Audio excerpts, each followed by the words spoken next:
সবজিটা আমার দেখো কষা হয়ে গেছে। বেগুন আর আলু দিয়ে মাছের ঝোল করবো। মাছটা আমি ভেজে নিয়েছি। এই দেখো 3 পিস। এই যে মাথার দুটো দাগা নিয়েছি, আর একদিন হবে 750 মাছ। 3 দিন তো 2 দিন তো করতেই হবে।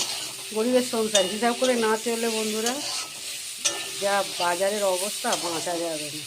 আর এরা আবার ডেলি মাছ ছাড়া ভাত খাবে না, তো ওই জন্য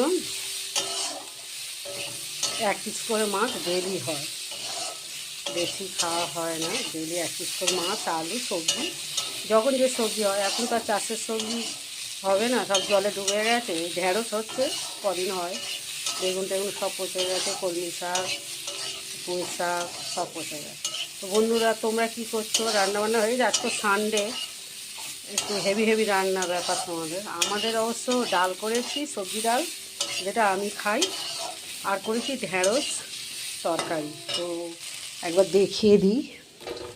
এই যে সবজি ডাল করেছি, এই ডাল করেছি, আর এই দেখো ঢেঁড়স করেছি।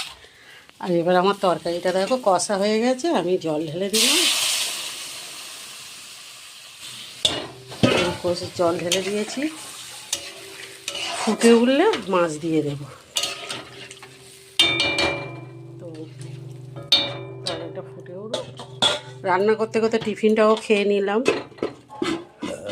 এই মাছ দিয়ে দেবো। আসছি 10 মিনিট পর।